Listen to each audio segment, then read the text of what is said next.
Piyush, can you start the recording? If it's not, oh, it's recording. Don't worry. All good.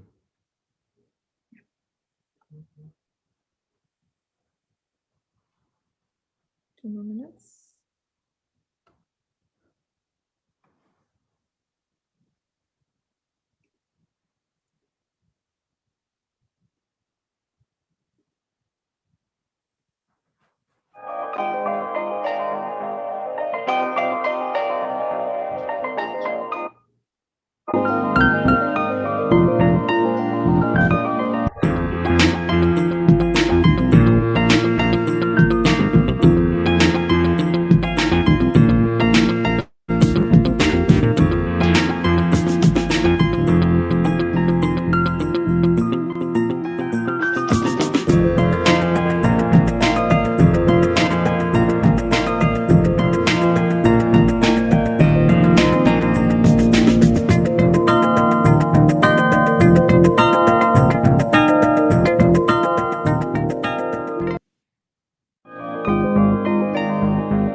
Hello, everyone. We at ACI hope you are all doing very well and staying safe.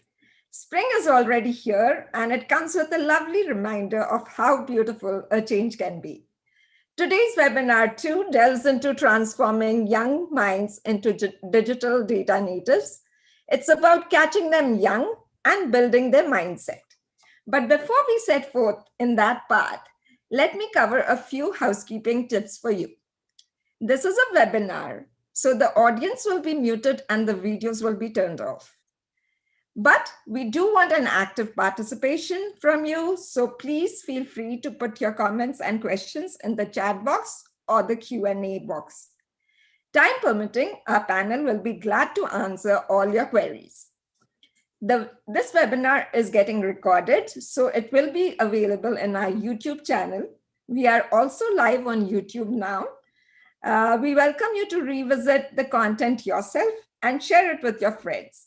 Please be sure to subscribe to our YouTube channel to get our updates on a regular basis. Let me hand over now to Piyush Malik, our National ASEI President, to brief you on our STEM program. Piyush?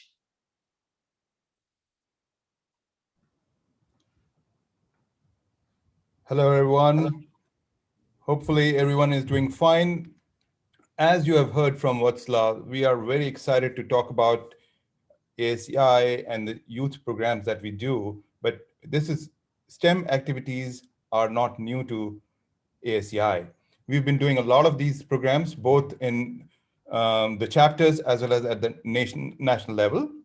And just as a reminder, the four pillars that we have at ASEI are Mentor Connect, University Connect, Youth and STEM programs, and the programs that we do for sharing the stories of engineers who have made their name for themselves in our engineering tales segment. And glad to have your participation in all of these activities. But more importantly, for the youth program, that we encourage youngsters who have performed well in science fairs, bring them on to our Youth Technology Exposition program, and then they go on and win scholarships. We highlighted one such student in our newsletter, April newsletter this month. But very excited to announce that 12 students from Silicon Valley have been announced as winners of the ASEI Silicon Valley Emerging Technology Awards. And they were all sent their congratulatory letters yesterday. And that's the latest news. Michigan chapter did a similar event earlier in March, and they have also announced their winners. So I'll just take a pause here. And with that, I'm very excited about this today's event. And I want to invite Dr. Preeta Ram, who's serving as a board member at the Silicon Valley chapter, to go ahead and get started with that program. Welcome, Preeta. Thanks, Piyush. Thanks, everybody, and thanks, Vatsala, for setting this up. Good morning to everyone, and I know this is Saturday morning, so first I have to thank everybody here for sharing your precious free time on one more Zoom meeting. I mean, look where we've come to.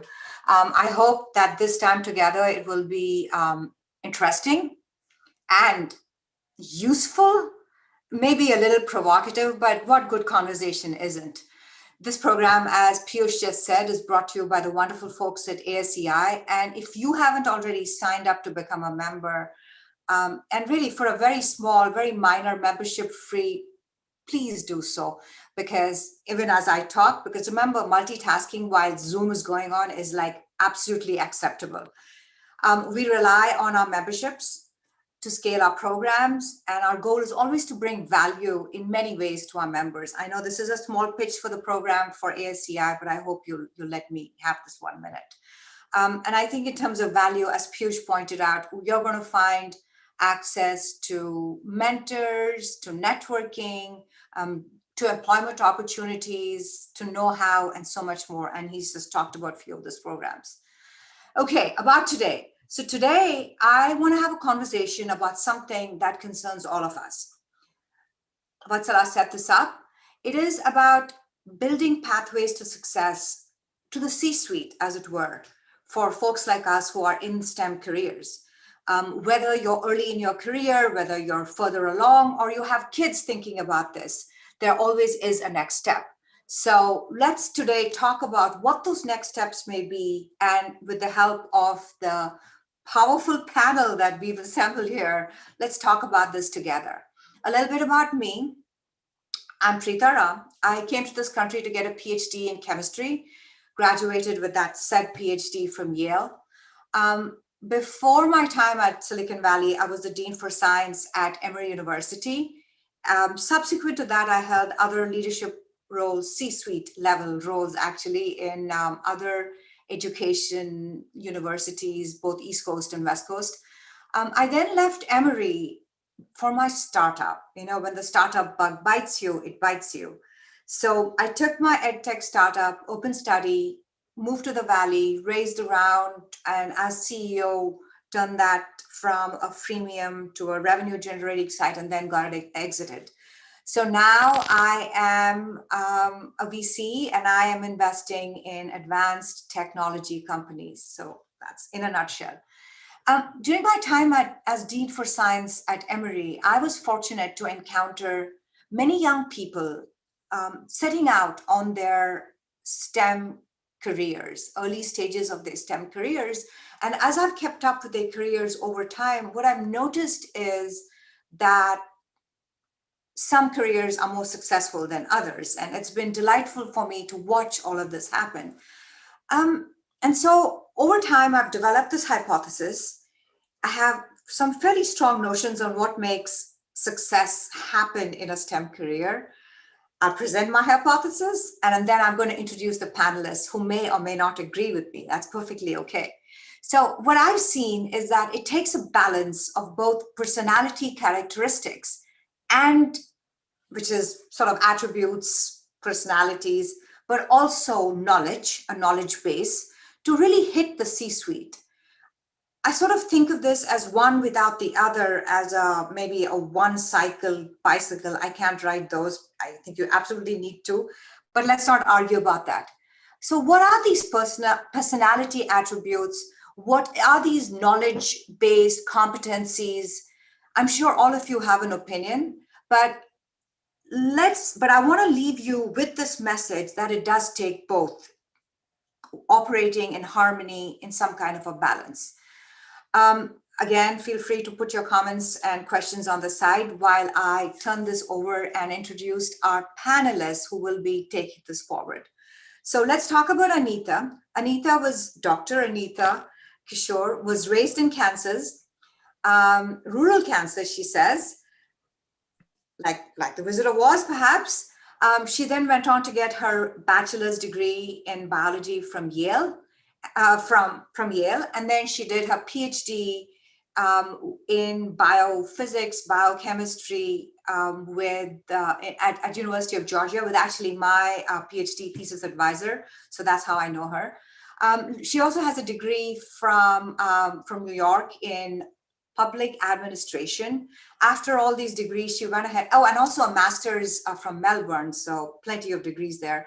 She went ahead and she worked at Bain and Company, and then she worked at pharma in Sandoz, but she's also worked with nonprofits like Doctors Without Borders, the Clinton Health Access Initiatives.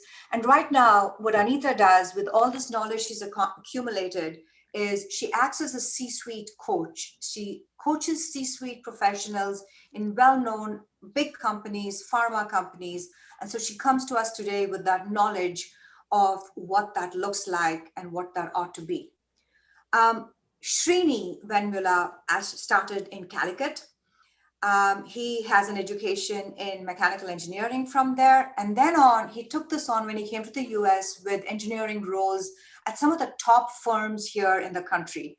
And what's really interesting to me when I'm looking at his career was they all have been in very diverse industries. So finance, healthcare, education, a university even, and big names like Apple, Lowe's, Kaiser Healthcare, Silicon Valley Bank, Broadcom, Databricks, and this whole big data journey of his I think it tells all of us how big data is being used in pretty much all and any industry. So Srini will tell us about himself in a bit. And finally, our third panelist here is Alok Jain, comes from Indore, went to IIT Bombay, and he started out with Texas Instruments and a couple of other, and then eBay was another one. He was head of SEO at Walmart, and then I think he decided to found his own company, and that started his serial entrepreneur journey. And we have a date after this, Alok, so you and I can talk about what you're doing right now.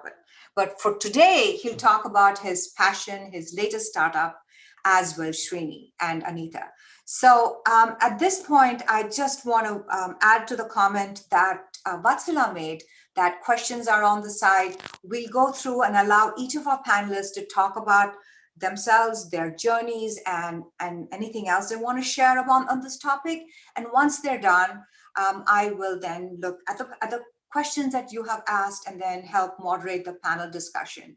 Feel free to ask questions specifically of a panelist or of anyone in general.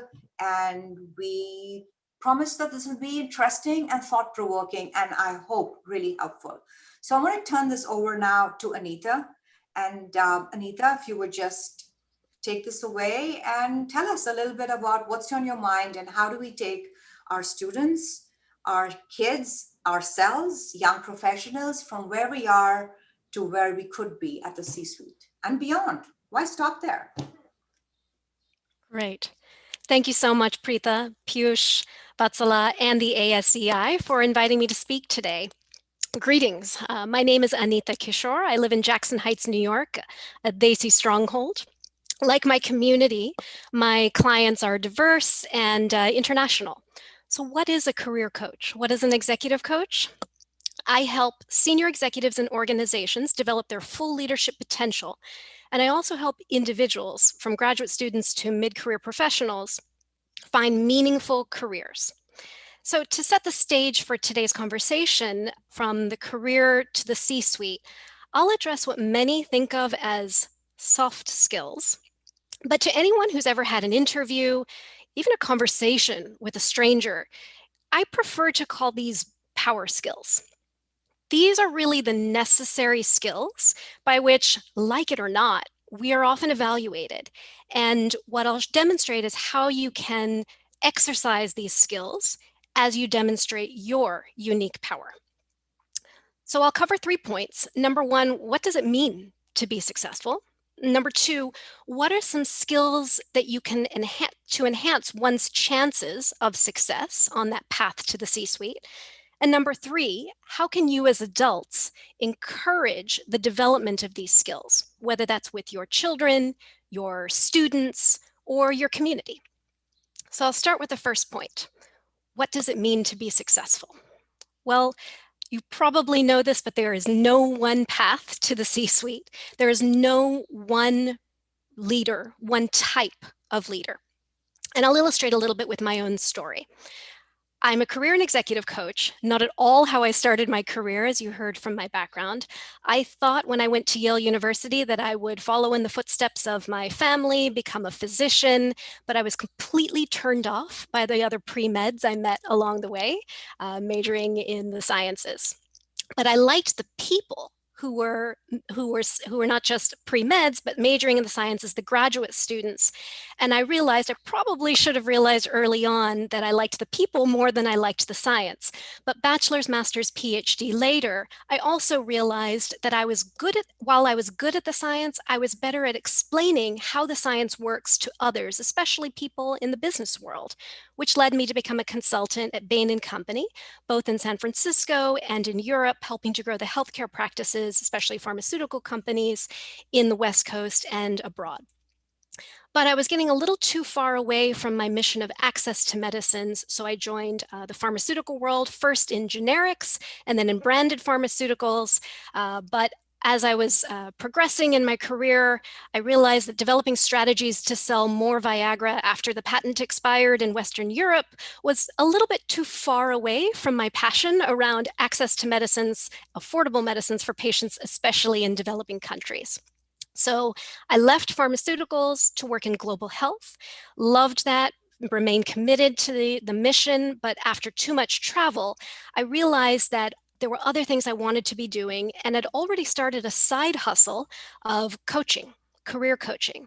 I was able to transition my coaching business into a full-time business a few years ago, and I'm what you call a reluctant entrepreneur, but it is kind of fun to be a CEO, where I'm the boss and I can set the direction for my organization. So there's no one path to leadership. There's no one path to CEO. There's no one path to the C-suite.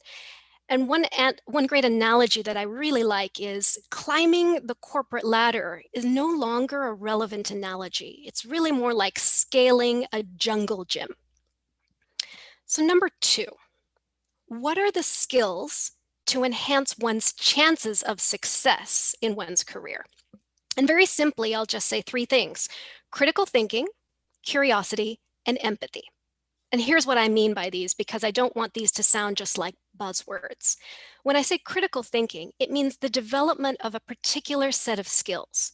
So reading to enhance one's ability to not just learn new ideas, but also to parse out new ideas. And second, developing one's quantitative skill set. My colleagues Srini and Alok will talk more about developing the quantitative skill set. And I just want to share with you, what does it mean? Why is reading so important? Every CEO will tell you that he or she reads voraciously. Bill Gates reads at least 50 books a year. I've met Bill Clinton several times, and in one conversation he shared that every morning he spends 3 hours reading a newspaper. I don't read that much, but I do like to read. In fact, I like to read things that are outside my comfort zone to challenge me. So in developing a habit of reading can be fiction, nonfiction, newspapers, magazines, but cultivating that habit is essential to leadership. Number 2, curiosity. As engineers and scientists, we're naturally curious about how things work, right? We like to take things apart. I encourage you to also be curious about the process and the people behind the ideas and the invention. And what I mean by that is, how did that person come to invent this particular product or this innovation? Get curious about the process and what were the factors that led this person to develop this idea? What were the factors that helped support the person along the way, or maybe actually inhibited the person along the way? And lastly, empathy. I know some of you may say, oh, this is just a Silicon Valley buzzword for product managers. It's actually a critical skill for all leaders, particularly C-suite leaders. And to borrow a concept from improvisational comedy or improvisational theater, yes, and. It's very often that we like to, when we hear someone else share an idea, we say, no, but. If we can encourage other people to share their ideas and say yes and build on other ideas. Not every CEO is so brilliant to have all the answers. And being an effective CEO isn't about pounding one's shoe on the table and saying it's my way or the highway. It's very often about saying, oh, that's an interesting idea. Can we build on that? So empathy can be a little tricky because it's something that we hear about. And intrinsically, intuitively, we seem to understand it when we feel that someone is behaving empathetically toward us. But sometimes, especially those of us who maybe are more logical, scientific, it can be hard to really teach the concept of empathy. So one great place that I'd love to encourage you to start is to watch a video by Brene Brown. It's an RSA short, 4 or 5 minutes on YouTube, beautiful illustrated animated video that illustrates the concept of what is empathy and what does it feel like when someone is behaving empathetically towards you. And the last point I want to cover is then, how can you as adults encourage the development of these 3 skills amongst your family, your children, your students, or your community? Here I'm going to go into coaching mode. So being a great coach does require the ability to ask great and powerful questions, but it also is about listening, leaving the space for other people to answer the question. So I'll leave you with a few questions, and then I'll encourage you to really listen to the answers when you ask these questions of those with whom you are trying to encourage or develop these 3 skills. So related to those 3 skills, here are some questions you could ask. Critical thinking. What did you find interesting about that book that you just read, or the last thing that you just read? Curiosity. What did it feel like as you were reading it? And finally, empathy. Yes, I understand. Sometimes it's the new vocabulary, new subject matter, even different styles of writing are hard to get used to. In what ways did the reading support or challenge your beliefs? So I just pause then for 3 seconds after I ask that question. Pause. Listen to what the other person answers and pay attention. People can understand when you're paying attention or if you're not paying attention. So ask the questions and then take a pause to really listen. And these are things that can help develop these skills. So if you have any questions, I'm happy to answer these in the Q&A. And now I'd like to turn it over to the next panelist, Srini Vemula, who is the founder of Algebra.ai. Thank you, Anita. I think you coached me to speak now. Thank you so much. Namaste, ASCI. Namaste, everyone. Thanks for having me here, and thank you for joining. So my name is Srini Vemula. I'm a founder of Algebra. Algebra sounds like algebra.ai, art and intelligence, not artificial intelligence. We are putting a foundation for artificial intelligence. Art and intelligence is natural intelligence.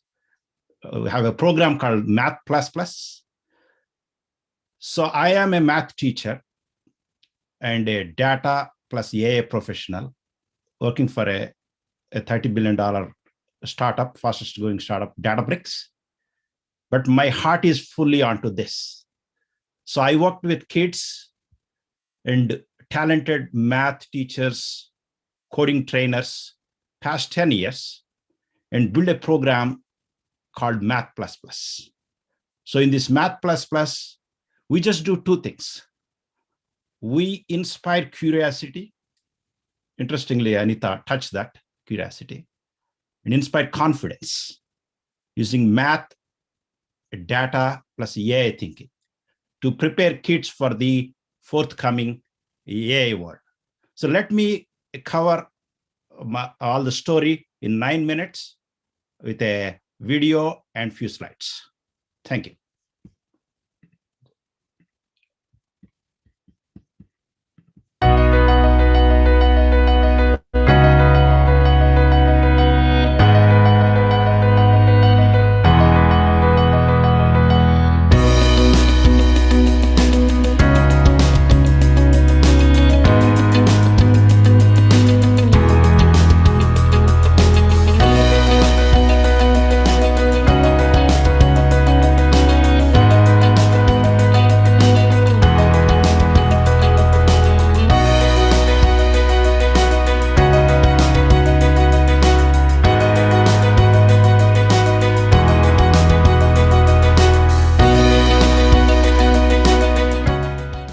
We're talking about ratios.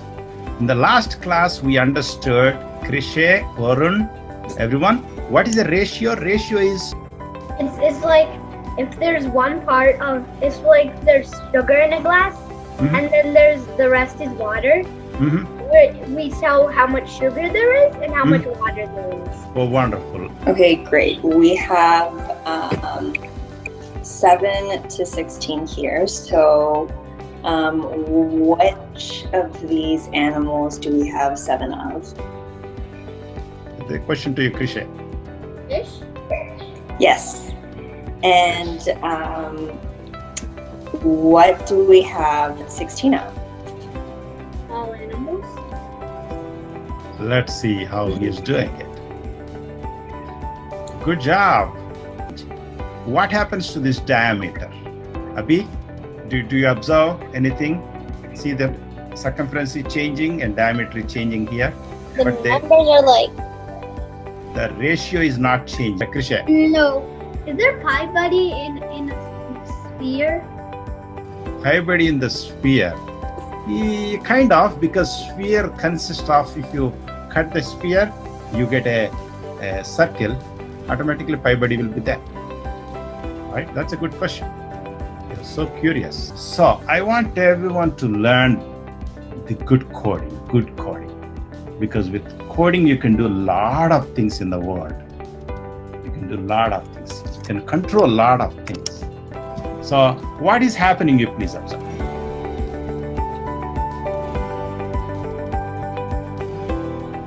That's cool. Hold on. Oh, Let me- wait. Let me put the, hold on guys. Let me also put the fill color, set fill color. And fade out. Okay, 0.3. awesome, right? 0.7. Okay, you want to fade that out? Okay. Yeah. Fade out, 0.7. 0.7. Okay, awesome. I need to put one more bracket. Now let me, okay. Ooh. See how beautiful it is, okay? Please see how beautiful it is. We haven't Go seen. slowly and then starts going fast. Let me make it little fast. Okay, so I can make this just fast. Fast. Okay, got it. Oh, hi. Can you tell a story about the octopi that we see on screen? Whatever comes to mind.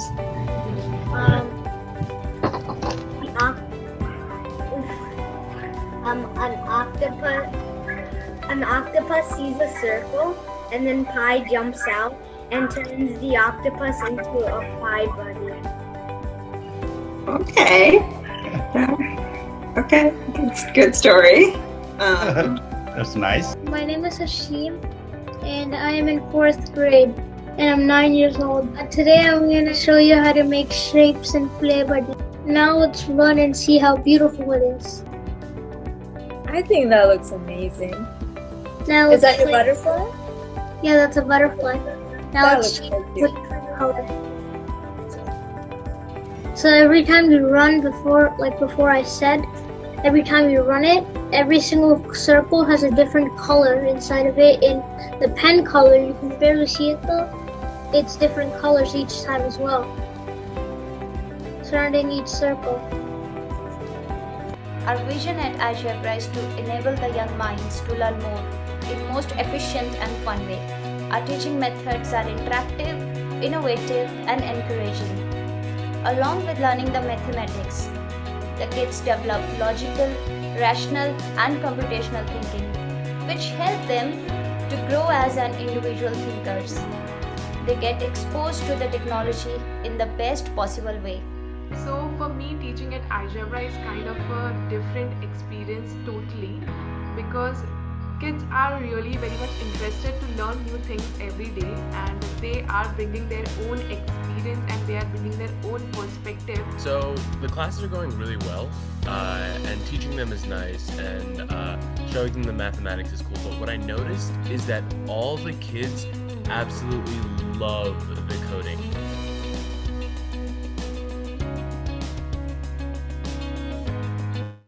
Let me share a couple of slides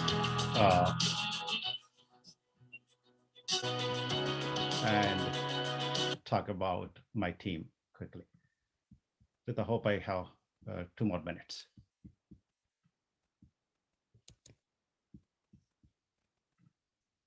Okay, thanks everyone. I built a global team. We're already running classes in US, Canada, India, and Australia, New Zealand, Middle East. More soon. All my team are partners, nobody's employee, everyone is a partner. We're building a global edtech company on math plus data plus AI thinking. So as I mentioned, I spent 10 years working with kids, conducting a lot of workshops, created a program called Math++. So this was 7 years back, ASEI, Irvine meeting. I was running a STEM workshops using those ideas. This is my voluntary team at that time. So we created Math++. We focus on fully math with a higher grades, but we apply that into coding. So we don't run coding and math separately. We connect them very well. So also we apply math into data, AI thinking. Also we help the kids to think everything from the first principles, how nature is designed, how elements are designed. Like that, we help them design thinking. So finally, overall, we teach applications-based math that build out of curiosity, and we enhance their storytelling skills, which builds their confidence. So coming to our topic, catch the young from classroom to C-suite. As Anita said, it's not easy to become a CEO, CFO. We see it as a, classroom to the C-suite is like going to Mars. That's why my background is Mars today. If you see here, a lot of things are involved going to Mars. It is not only just using a right technology. As we go, we need to work against gravity into multiple stages. So not only that, as it is going to Mars, it needs to pass through even the gravity-less field. So that's where even a lot of people have to discover themselves to become a great leaders. So next is finally landing onto the moon. And whenever you land also into the boardrooms, investors are leading the teams, it is not a simple feat. It needs a lot of curiosity to understand what they are, and also a lot of confidence. So that's what we believe. Curiosity and confidence are very, very important. So I like this quote: curiosity will conquer fear even more than bravery will. If you're curious, you'll do a lot of courageous things. But how about general confidence? It's not enough if you're just fearless, but you need to be good at storytelling, because as a C-suite, you need to drive, you need to inspire people. So that's where storytelling, it builds a lot of confidence in others. So we just do two things: inspiring curiosity and confidence, kids through math plus data plus AI thinking, fully covering math. And we believe this Vivekananda principle, it is a cheerful mind that is persevering. It is a strong mind that cuts its way through 1,000 difficulties. Because the journey, you have a lot of pitfalls, failures, you need to be persevere. So we want to work with you to shape these beautiful minds so that they can aim to bigger journey and they can take Mars shots or moon shots. So with that, thank you for having me here. I would like to introduce my colleague, CEO Moonshot Junior, Alok. We complementary work with Alok. Thank you so much. Alok, it's all you. Thank you. Preeta, should I share my screen? I cannot hear you. Okay. All right. So just give me a second. And when love Srini, the way you presented, I think the bar is set very high, but I'll try to do my best. So my name is Alok Jain, and we are in the business of building future entrepreneurs and innovators. And I'm a serial entrepreneur, and right now we are operating in more than 10 countries. So, I think as some of the question came, maybe I'll keep a couple of them as part of my deck if I can answer. But before I dive in there, love to complement it with another video. So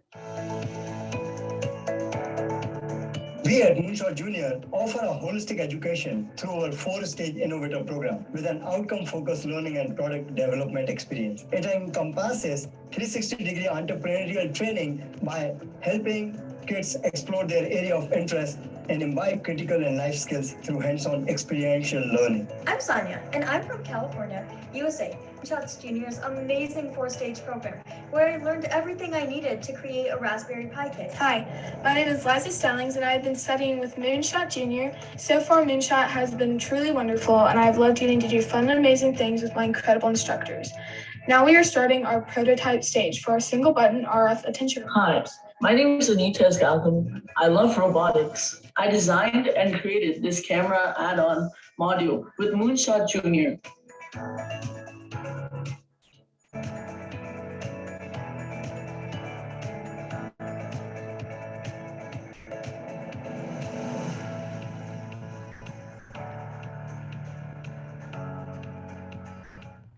So we are certainly a very young company, and before I dive in, pardon my attire.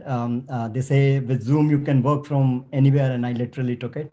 I shouldn't have done that, but really, I mean, what we are trying to solve and the current K-12 education gaps, as you guys can see, and then you hear this all day long. The future of work is changing, and the current education system is not keeping up. And I think the current pandemic, I think it has definitely accelerated the gap there, I think. So in the K-12, we believe innovation and entrepreneurship, which is going to be the critical for skills to survive in the future, might not be taught enough. Some weird reports started coming, which are very alarming. So PwC put together a couple of scenarios, and in one scenario, they are saying there will be less than 10% full-time jobs in future. Again, they are just saying that nature of job is going to change, more freelancing, gig economy, and other will become prevalent. And are we really preparing our kids for that kind of future? So before I dive in, let me share my own story, how this whole thing got started. And so Sanya is my daughter. And again, these kids growing up in the Silicon Valley comes up with ideas, having the access of the internet all day long. And she wanted her younger brother to drink from these copper bottles because they are healthy. And it was ugly. So she said, like, maybe I can transform it, make it a kid-friendly size and put some social message. So then it looks appealing to him.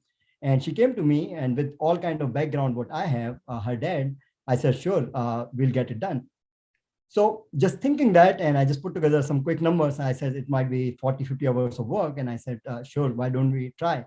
But that's not the reality. The picture is not rosy. And this is not only my story. I think this is a story of every parent in this room. What really happened when you start diving in, where would you get prototype? Would it be in China, India? When you start thinking about a vendor, it might be a hard time to find the right vendor. They might not give you the quality what you need. One vendor ran away with the money.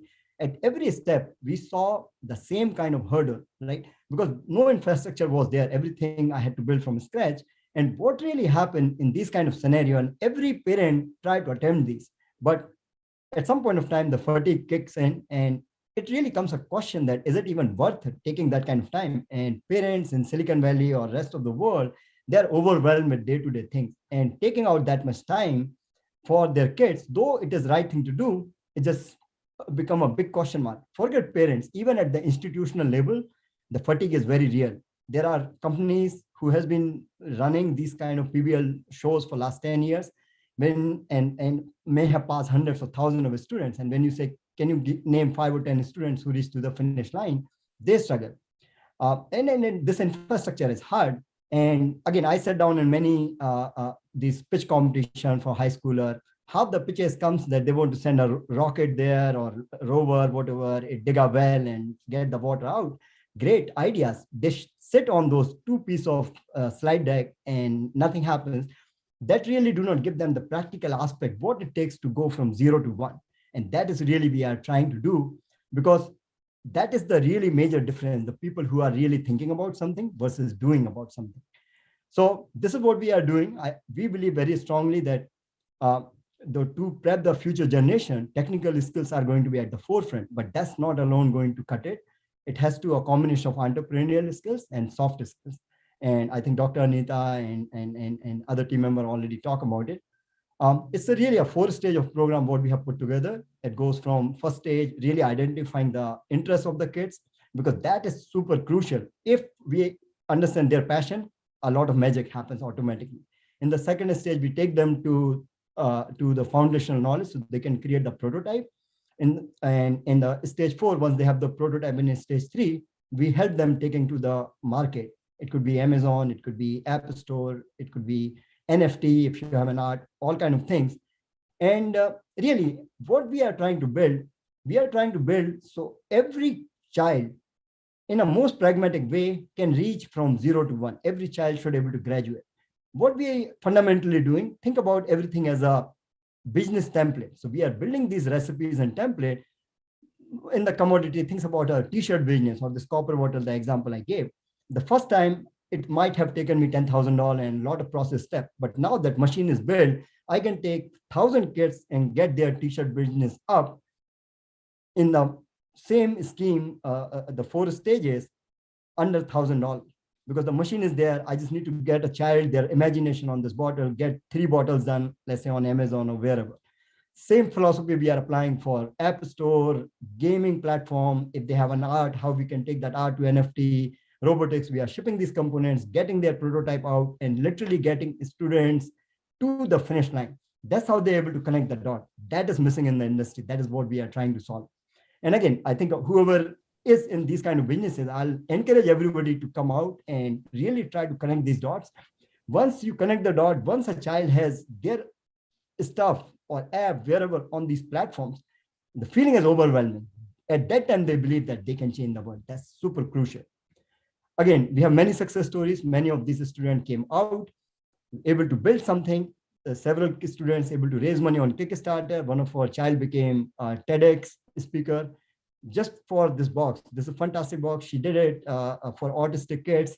She grew up a next door child who is autistic and realized that they take a $2 toy, put the autism stamp and sell in $10. She wanted to do something and she got invited for this product to TEDx. Many other students, this Sanya box, this is selling in $129 on Amazon. You can learn sensor and other things. So once you give them tool, once you give them infrastructure, the life become easy. And think about possibility when you are talking to this child and saying that, okay, now you pick your color. Now you pick about logo. This is your product. This is your word. The shining what you see in their eyes, the overwhelming response where they really believe that they can make a difference. I think that is what we're really trying to push. And as I said, we're really trying extremely hard. So every child reaches to the finish line. Some of the kids, they will come out with a real product, but whoever cannot do that, because this is sometimes hard to do, every child will be able to come out with a product to the finish line using one of our templates. So that is really our attempt. And I love to take any question. Preeta, back to you. Thanks. If you would quit sharing the screen, that's awesome. So we have all our panelists back there, and we're going to open this up to questions. But I was listening to everybody speak, and I want to do 2 things. I want to bring this conversation back full circle. We started talking about classroom to C-suite, and we heard Anita's advice to parents, followed by Srini addressing some of the earlier, well, at least starting with the earlier younger students and how to build technical competencies. And really, they're going to be digital natives, but data first and AI first natives. So that hasn't started yet. So that'll be super exciting. And taking into what all of us, but I particularly believe is very important, which is the entrepreneurial mindset. But I want to go back now and say, okay, so we've progressed now probably through high school, and we're looking at young, early career STEM professionals. So I want to take this back to you, Anita, and ask you the question, which is, what are, let's just say 3 bits of advice you would give the early career young professional on their way to the C-suite. And then we'll have an open question for everybody. So this is to Anita. Thank you. And thanks to the panelists. I feel very inspired now. 3 tips to guide young professionals One is common to all of our talks: stay curious. Engage in continuous learning through reading, talking to others who work in your area, but also outside your area. Sign up for industry-leading newsletters that you can consume at your leisure. Number two, experiment. Scientists and engineers like to experiment in the lab, right? But sometimes we forget, we fail to apply that experimental mindset to all parts of our life. So it's okay to experiment. You miss 100% of the shots that you don't take. And the last thing I would advise is ask for feedback. Cultivate what we call a 360 perspective from your peers, your mentors, your critics, as well as your supporters, so that you have a mirror to see how you present to others, but also remain true to your own values. Feedback is not just about listening to what somebody says and changing everything you do, but it's to hear other perspectives and combine them with your own. Thank you.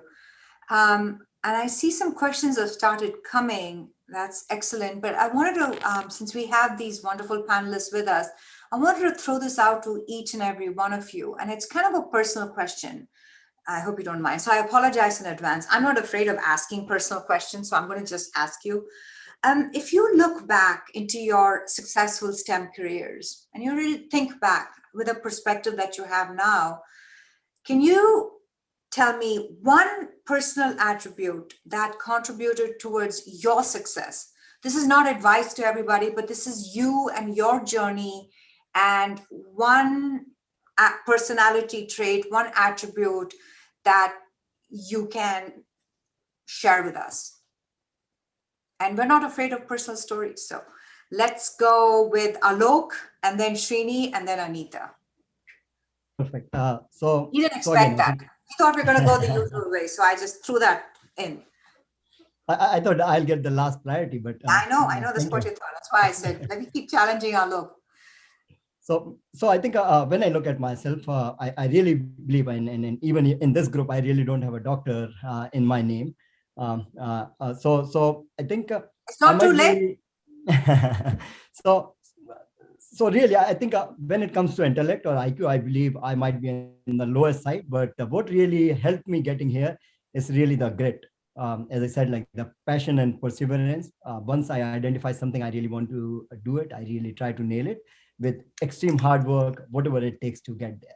So I think I really call it the grit. That's the most important thing. Grit, excellent. Srini? So for me, so I use a concept called 80-20. So 80% always focus on what we are day-to-day doing, but 20% just exploring the joyfully. See, I put I and pi on the planet Mars. You go there, they won't change. I is the same, pi is the same. So you start expanding your mind. Mind is so powerful. It has a billions neurons, trillions of neural connections. We think only, what you called, oh, this is the classroom, 100 marks. But in reality, you see, I make $250 per hour, but Sundar Pichai make $2 million per hour. So what is the difference? But in the class, if you go to classroom, I get 80% math, Sundar Pichai may get maximum 100% marks. So we feel the difference is 20, but in reality, that's why nature is continuously expanding. There is no limitless. So long story short, curiously, joyfully, continuously exploring. That is what makes me. Now, whatever I'm building, I'm trying to see, exploring, hey, how much we can stretch the human mind. So let me not worry about that. That's where I'm building all partners.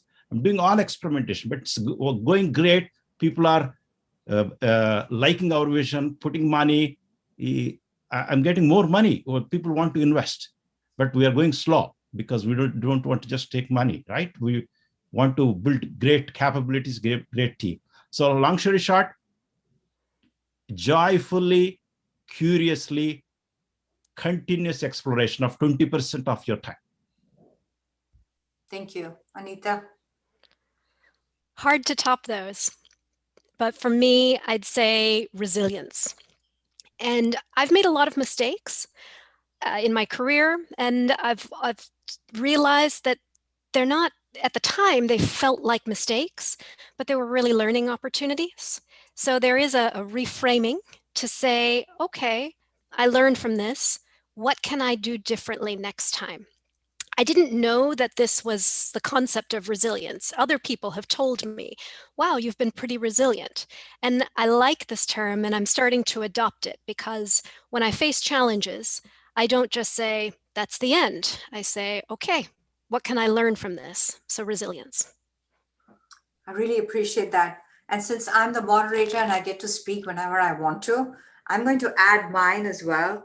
And we just finished March, which is Women's Month. So I want to add this with a particular twist towards the women amongst us, the young women, the girls that are heading towards this career. And I think it's the issue that some of you have raised of confidence, and I call this self-confidence. Far too often I meet young women, stellar, brilliant, accomplished, every other word you could think of, that feel like they don't have the confidence in themselves. So if you, whether you're a woman or a man, sort of start to wonder if, why am I not doing well, or feel the sense of lacking confidence, seek out a mentor, talk to someone who knows you well. And if you're a young woman, feel free to reach out to me. I'm happy to mentor, and I mentor a lot of women in this. Self-confidence is something that empowers not only you, but everybody around you. And that's very much a hallmark of a leader. So if you're headed towards a C-suite or anywhere else, make sure that you evaluate yourself critically, but not unkindly, and develop self-confidence. The power of what you believe in has to be right for you. Okay, let's now look at the questions. And I have this one question coming up here, which is really for you, I think, Alok. Gibran has asked, how does a high school student get started if they want to create a prototype of a design? You want to take that, Alok? Sure. So I think for the high schooler, generally they start in the stage 2 or stage 3 because they are a little bit advanced. And if they are already at the prototype stage, in the moonshot structure, there are several high school students. They are really almost there where they are launching it, putting together their companies. So then they are working with our subject matter experts. There is a separate program where they can literally launch a brand new product. And we got support from procurement to manufacturing and in all these verticals, from AI to robotics and so on. And it's all well thought out process. So we can take one of these products, help with the prototype and the prototype to product, and then to commercialization. So should just reach out to you perhaps? I think we can certainly help. So Gibran, I think he's definitely posted his email and information there. So do reach out and you can continue this conversation. And I encourage all of you in the audience to do just that. There will be questions you may want to ask and not on this panel or which occur to you. Feel free to reach out either through us, through ASCI, or directly. And if each of our panelists would put in some contact information there, that would be great. But the best way to do this is really to become a member of ASCI, because then all of this is now available. I'm sounding like those PBS commercials now. So that's number one. And then there was another question that asked, and this is interesting. This is from Vatsala. Can we go back to becoming a kid and start learning again?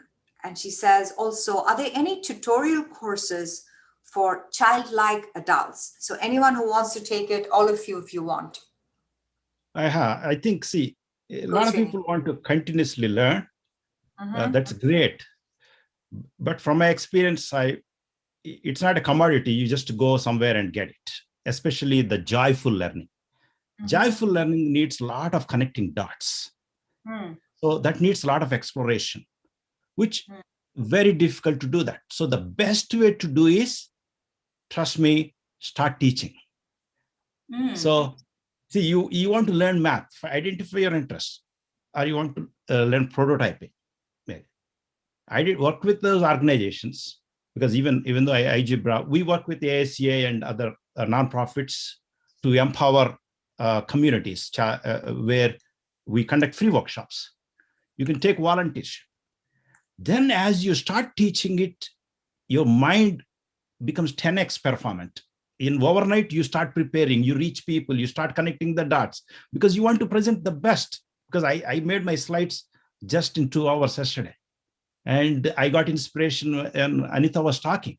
So when you are on the stage, when you are performing, your body totally dynamics, psychology dynamics totally changes. You already know. When you have exam tomorrow, you are 10x performant. But if you don't have exam, 1 hour studying, you become so dull. Long story short, if you want to learn, start teaching. Then you learn.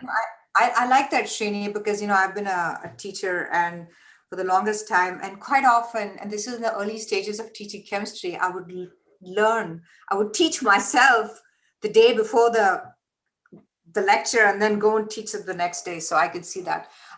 Anita or Alok, did you all want to address that?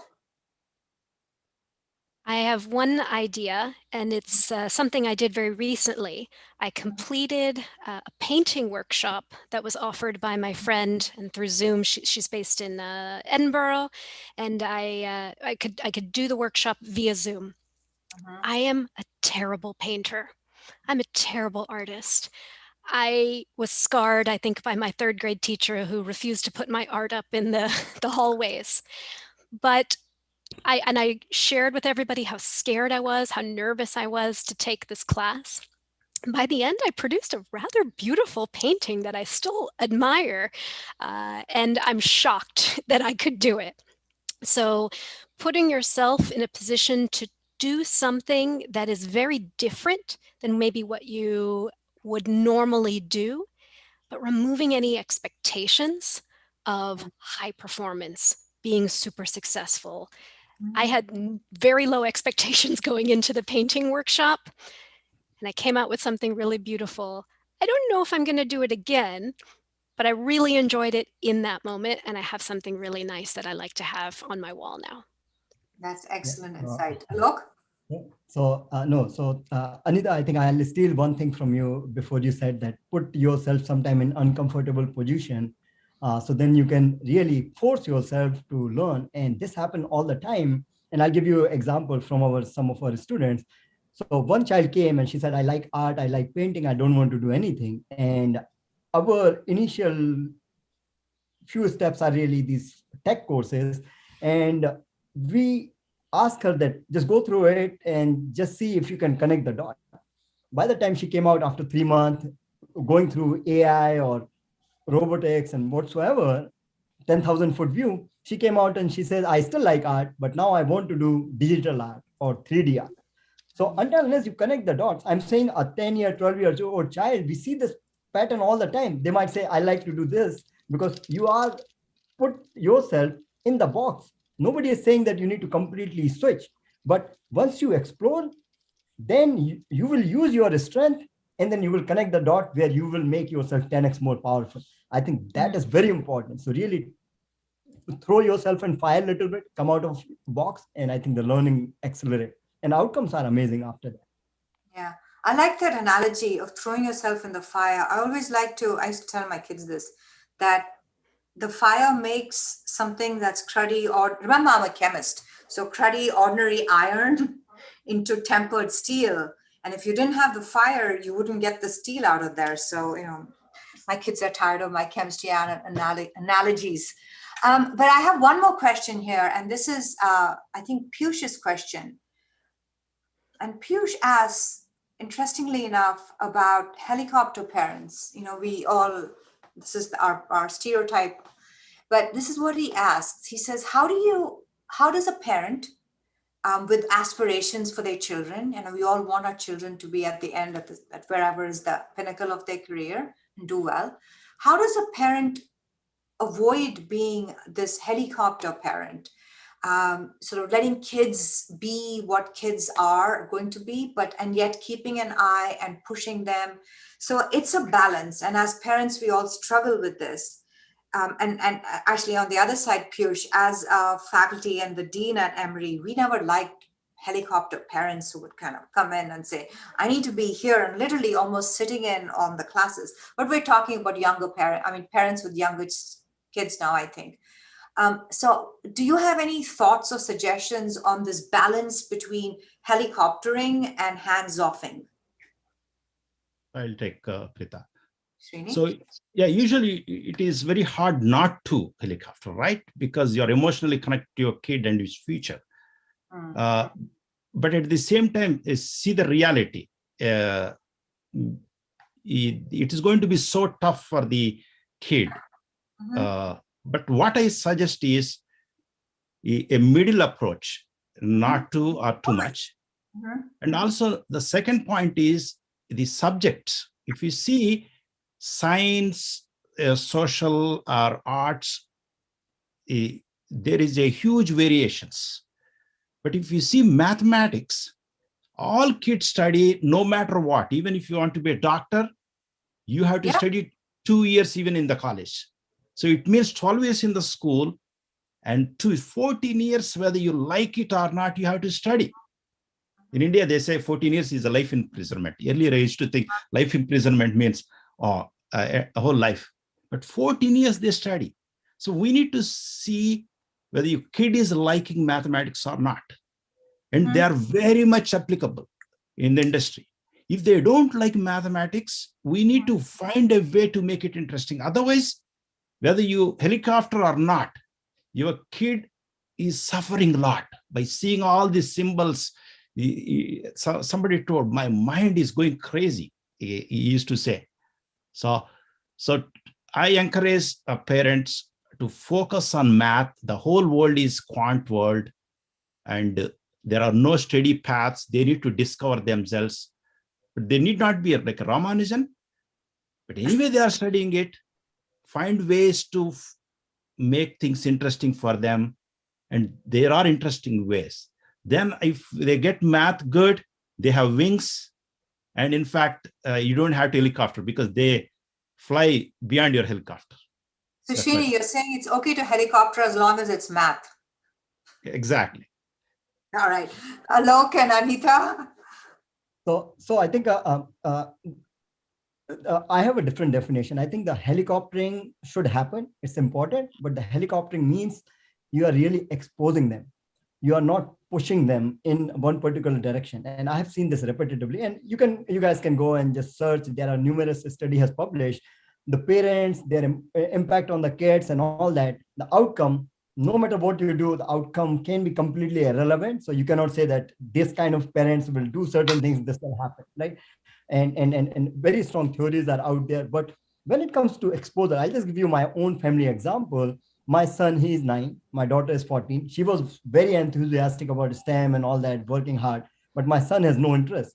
And he did not do anything. And all of a sudden he sees that, okay, Sanya is creating these bottles, this Sanya box and all kind of things happening. Boxes are coming, everybody start talking about her. And man, he said like, my sister is getting famous. My sister is getting rich. He come to me every day after that, Dad, I want to do this idea. I want to do this. He just has that exposure. And then he built something and now that is also on Amazon. The same domino effect happened. Initially, what we did, we tried to bring these industry leaders to our kids as part of the Moonshot Junior Industry Leaders session. And these big MBAs coming and trying to talk about like, okay, go to market and put yourself in the right mindset. The kid hate those sessions. And then we said like, okay, stop this. Now we start bringing somebody like Sanya, somebody like Shruti, somebody like who has done it. And these kids are like them. Man, the engagement is super high. They really are super inspired. Now they want to do things because now they can relate. We have exposed them in the right way. So I think that is very important. I was exposing them with an MIT graduate and Harvard graduate, and they were telling top of the top things, and the kid hated them. And then I exposed them. So I'm just saying the helicoptering need to be done in the right way so they can press the right buttons. That's super important. And then magic happens. Okay, that's great. Anita, and then I'll sum up. I think to pick up on what Alok said, listening, combining the combination of the helicoptering with really listening. What is it that your children want? That requires asking, not forcing or putting your opinion or expectation, but really listening to what they say. Or if you want to share your opinion, qualify that. Let them know that this is your opinion and you're one person. But ask them, what is it that they are interested in? Encourage them to pursue their interests. So listen, get curious. Yeah, and if I allow to add one thing, I think this is super important. Empower them. You will get very different outcomes. So we have a board game, and when I asked my son to play that board game, which we built, and give some feedback, he did not do anything and played. All of a sudden I said, I'm hurting, my sale is not enough. Can you help me improving it? And now all of a sudden, oh, my dad business is not going well. I need to help. And then his ideas start coming. Can we do some charity here? Can we do some advertising? What I'm saying, if you trust them and empower them, that really create magic. So I think helicoptering is super crucial, but really do it in the right way. I guess we should have started out defining what helicoptering actually meant. And I mean, to me, it means when kids are at college and you're kind of wandering around and you're still, helping them, sort of guiding their choices when they really should be doing their own. But I guess it could, and the way we've talked about it is sort of guiding them and directing them as younger kids. So, but your points are all well taken. I think this is going to be an area of cultural dissonance, for our kids growing up here in a very different culture to the one that we've all encountered, where we were pretty much told, do this, do that, don't do this, do that. I don't know about you, but I was pretty much told, don't do this. I wanted to do literature, and my parents absolutely refused to let me do English literature for my bachelor's. And they said, at least do chemistry, you'll get a job. So I said, fine, and I did it. I don't regret it, but that sort of attitude we all know isn't going to work anymore with our kids. So what you all said, and I'll just pick up a couple of the things that you said, and if I didn't say exactly your words, just means that I've forgotten what you said, but that doesn't mean it's not important. So in a sense, we have to empower our kids to make good decisions. We have to inform them because they are kids and they don't have available to them all the information that they will need to make a good decision. And we can course correct, but not directively as my parents did, but more as by engaging them in the decision process, because at the end of the day, they will grow up and fly away from the nest, and they should know how to make good decisions. And so we can start modeling that as children, and then young adults. And then one of you also raised the issue that at the end of the day, their paths are their own to carve. And someone said, it's kind of like you take this bow and arrow and you let loose the arrow, and the arrow will go where it wants to go. And your initial input was in thinking you were directing the arrow, and maybe you did, maybe you didn't. So in a sense, this let them have ownership to some extent, and which grows with age and maturity. So just absolutely helicoptering, obviously, we don't want to do, because then we're hampering them. They may regret it, but definitely guidance and empowerment and course correction and building confidence are all good. So Piyush asked that question, and I happen to know his kids are just marvelous people. So I know he's not overarchingly helicoptering on that. But I want to go to Lalita's question, which is, she's posted this on YouTube. And she says, very rightly, as children, is it really the time when one should think about the boardroom? Isn't it a time to just enjoy the joy of learning and absorb and explore? And I don't want you all to answer at the same time, but let's just unpack the question as I think.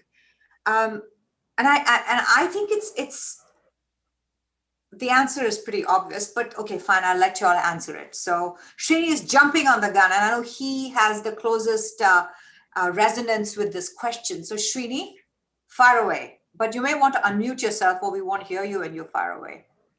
It is really wonderful question. It is a fact too. But the point is how we present it. See, classroom to C-suite is a concept that should be in the parents' mind, which how you empower them. Not that you will be, running that. So the idea is, even say a kid want to be joyful, kid wants to be a playful, but you see the reality in the world is everything is organized. Even the music industry is there.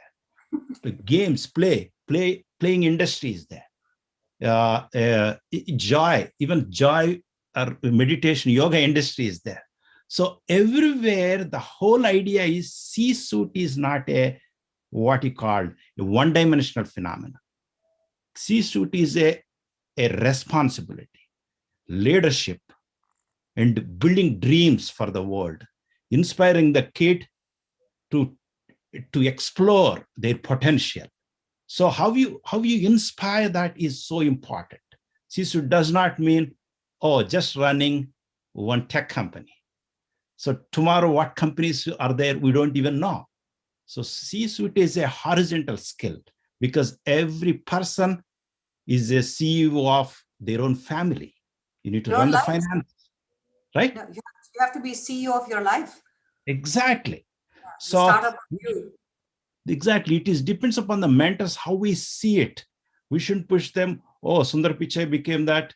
So here is a white hat junior, join there. You become going to get 5 crore rupees. Yeah, of course, advertisement companies raise objection for that. That puts a pressure on the parent, pressure on the kids. No, see, I was so impressed with Moonshot Jin, what he's doing. Well, he's raising the products. Some are raising funds. Some are raising accolades. Some are just building the confidence. So he has not set any limits. So that's what my brief answer, if I haven't confused anyone. Yeah, and I haven't paid any money to Srini, just for the full disclosure. Okay. But thanks. Does anyone else feel compelled to answer this, or should we move on to the next question? No, I think I certainly like to add things there. This is extremely crucial, I think, because we get a parent 1 out of 10 for sure, sometimes even more, where they say like, let them just play, let them figure things out. I think where to draw the line? Let's cancel out the school also. Let them sit home and they will figure it out, right? I mean, so we are saying that, okay, cancel out this part, but don't cancel out this part. I mean, so I think that's where I'm saying we need to give them choices, right? My son or my daughter and many kids who are working, they might be extremely joyful doing this. I mean, you need to divert their energy. I have a choice where my son can spend all day long on Minecraft and he's very happy about it. Or I can take some of that time away and put in a board game where he can learn some business concept in a fun way, right? So really giving him choices and just figuring it out how to utilize his time in the best possible way, right? I mean, so I think, again, there are all kinds of theories and you all are parents, you have the choices how you want to nurture it. So I'm nobody to say that, but think about where you want to draw the line. I mean, a 15-year-old child can become CEO and can be extremely happy, very empowered, right? That is one choice. Or a 15-year-old child can just play and do not able to read. I mean, choice is ours and choice are theirs. So Lalita, sorry. No, wait, I'm going to jump in here. I think the fallacy in this is that thinking about the boardroom or engaging in some of these activities is not, you're saying, or you may be thinking is not joyful. So that's one. So as both these guys said, it could be extremely enjoyable and joyful and so on and so forth. But the other thing is that I know you say should enjoy the joy of learning and absorb and explore. And all we're saying is, and this is sort of what Anita was getting at, that a lot of these things, these attributes of success and all of that stuff, you can't read them in a book. You can't quite often get them in a crowded classroom. you kind of only engage, you learn about these things in the sort of activities. And as a parent, we get to choose, is it soccer or is it tennis? Well, it turns out that's a really interesting decision. Soccer is a team sport, and tennis is a single person sport. You learn some set of skills doing soccer and some doing tennis, and kids enjoy both of these. So perhaps there is room for a thoughtful pursuit or choice of activities, extracurricular or otherwise, to offer to your kids so that they can, with their own personal inclination, but with guidance from you, pick and learn and explore and enjoy their childhood. I mean, we all want them to enjoy their childhood. So no, you rightly said, Preeta. Even see my partners say I'm CEO, but I say I'm a chief education officer, not chief executive officer. So I don't have pressure of CEO. Rather, I'm an educator first. So we are building it to see where it goes. Yeah. So there is a joy. There is a joy. Multiple kids, and I'll just make this one flippant comment, and I promise not to make any more flippant comments. So it's like being a serial entrepreneur, right? You have your first child and you learn some lessons, and then those are, applied to the child number 2. And then if you're lucky like me and you have a child number 3, then they get the best of it all. I don't know. But that is a flippant and provocative comment. Please don't flame me for that. Is that you raising your finger, Alok, or are we going to go to another question? No, just 10 seconds. So I think we really don't need to think only child there. Even at my level, right? I consider myself an extremely joyful CEO. There are very miserable CEO also, right? So it's not like only child. I mean, this is a choice, entire life, however you want to take. Okay. There is child in everyone. Okay, everyone. That's it. Gibran has a question. He's a student, I think, and he says, how can Indian students stand out to colleges during admissions? And he says undergrad admissions. So, kids like ours who are here brought up, I think that's what he means. And how do they stand out in admissions in college? And I mean, obviously we will answer that question, but Gibran, remember, it's important to get into a good college, but it's not the be all and the end all. There are pretty good colleges everywhere. And just because they're not ranked in whatever ranking system you're looking at, or they're ranked lower or whatever, and I speak with all my years as being in a wonderful college like Emory University, there is more to life. And your success, in fact, I know there's a study there which says your success in your life, in your career, in your C-suite pursuit doesn't correlate narrowly with the ranking of whichever school you went to. And I see Alok shaking his head, and nodding his head in agreement. So just keep that in mind. We are going to answer your question and tell you how the panel is going to tell you how students can stand out. But I want to dispel the myth that you are limited in your future success by where you went through, which college you went to. Okay, let me open that up, and anyone who wants to chime in, and let me go right ahead and chime in. Yeah, if you haven't heard. I'm going to go with Anita before you aggressive men start taking the floor. Anita? I will start by sharing that I'm a volunteer interviewer with Yale University, and that has a very small to zero bearing on one's actual admittance or acceptance. But what I'll share with you is what I've learned from speaking to individuals and occasionally reading some essays after they've already been admitted. And this year in particular for the top universities was even more competitive than in the past. I think in past years it's narrowed to something like 6% admissions. I believe this year it's even down to 4% in the Ivy League universities. So I hate to say this, but it really is a bit of a crapshoot. And there's no one thing that anyone can do to guarantee that they will be admitted to a top university. 100% what Preetha said, that is not to be a limiting factor where you go to university in terms of where you end up in life.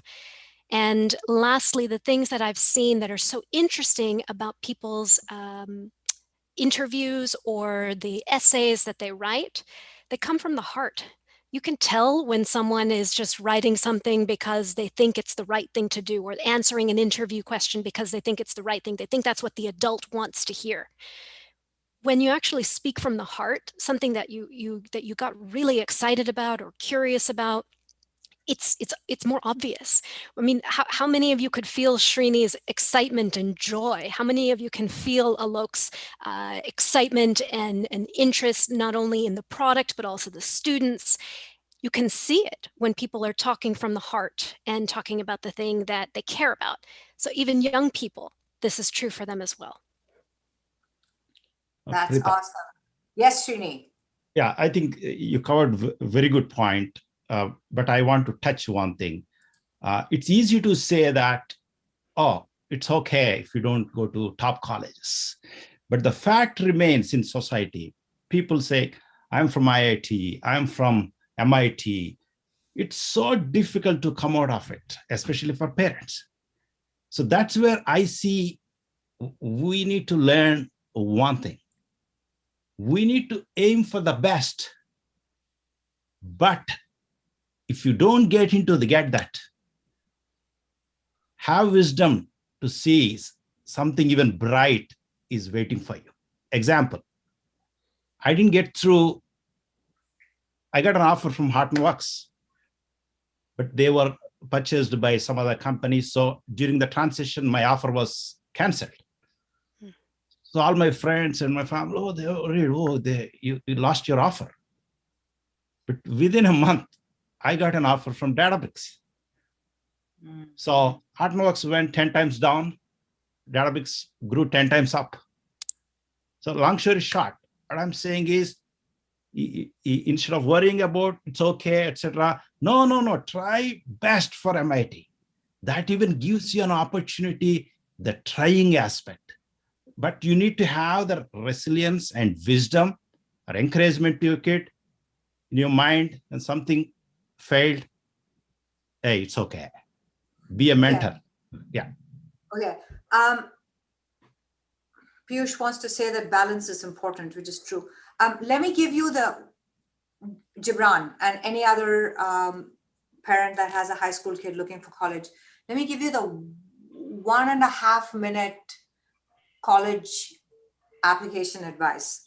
So first thing you have to know is there are different kinds of colleges. You probably know that. There's private, there's public, there's 4-year colleges, there's 2-year colleges. Okay, so that's number one. Number two, then you have to recognize that the admission criteria for, say, private and public is very different. And the process is very different. So in many of the public colleges, particularly ones like in California, where the demand is high, the demand is very, very high. What you do is there's a lot of AI, machine learning going into picking the right candidate. So who knows what algorithms are made? So sometimes it's kind of the luck of the dice. But I think a lot of that has to do with numbers and quantitative, your SATs, your scores, your whatever. In private schools, they can afford people to actually look and read through your college application. So people will read, and that's kind of what Anita was saying, the essays that come from the heart, as opposed to essays that, I don't know, that you think they want to hear. So if that's your game plan, then make sure that you write well, reading helps, and you write from the heart, and you've thought about it. So you can't do this, applications that you you're churning out your essay whenever, 10 days before, 10 minutes before. So real quick, at the end of the day, if that's the path, and if you're really interested and you're aiming for the MIT, you're aiming for the Stanford or whatever else, know the market, figure out how they're segmented. That's Alok's language. Figure out what distinguishes A from B, and know that because you have people actually reading all of these things that you write in private universities, you have to know that. Someone's at front door. Sorry about that. So you have to know who are the faculty, what are the programs, what's doing there, who do you know out there, visit campus and all of that stuff. Okay, that's the end of my college application, and it's coming up to 11:24. We have a couple of questions here, so I will just pick on one of you to answer each of these questions. Okay, so on YouTube, Shyam is asking, no, wait. Muthu is asking on YouTube, what are the opportunities for non-STEM kids? And I'm going to answer that. And I'm going to say that while these programs that you saw, the iGebra and the Moonshot and what Anita said was sort of presented as being for STEM kids, it is absolutely for STEM and non-STEM kids. And everything that both of them said, you've got to know quant stuff. You've got to know your math, even if you're a painter. And having an entrepreneurial mindset is absolutely critical because, as I mentioned in passing, you are creating your life and your career. It is the startup of you. And it's the kinds of skills you learn in Moonshot that will help you deal with that. So I'm sorry, panelists.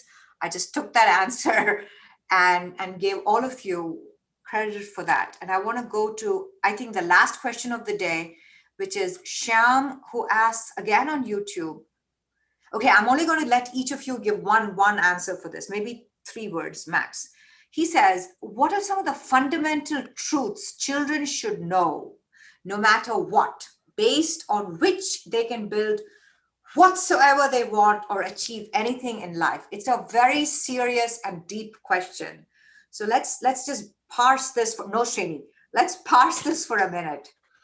There are fundamental truths that children should know. So he's not talking about competencies, and the answer is not math. And I'm not quite sure what a truth would be based on which they can build whatsoever they want. So, or achieve anything in life. I don't know if such truths even exist. And I don't know if we can even answer that. But I know you're dying to answer that question. Panelists, do you think we should let Srini speak? Or should we mute him?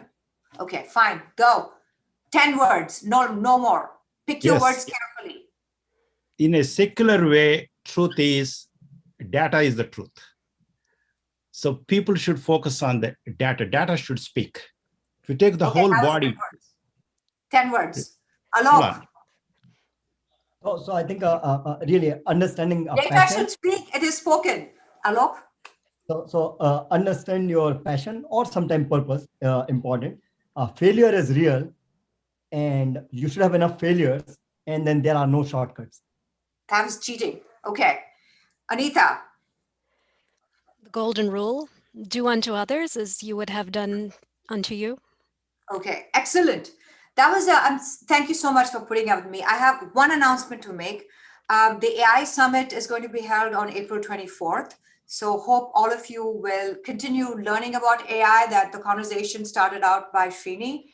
And there's Naveen has asked a question which I didn't get around to. And I think it's about teaching Python for kids, planning to teach microcontroller. We started this. So Naveen, if you would reach out to any one of us or maybe Piyush, and then we can answer your very Python specific question. But other than that, do join the community if you haven't joined already. Many more of these provocative talks will be rolled out. And we will discuss fundamental truths all in its own self one day. So Shyam, thank you for that question. That was a very interesting question, but we don't have time for that in its depth. So once again, thank you all very much. Thank you, Piyush. Thank you, Vatsala, for getting this up.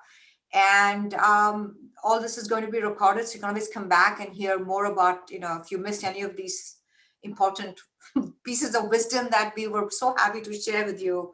Thank you again. Thank you, everyone. Back to you, Vatsala. Thank you. I think the ASCI summit is coming up. Yeah. In front of you.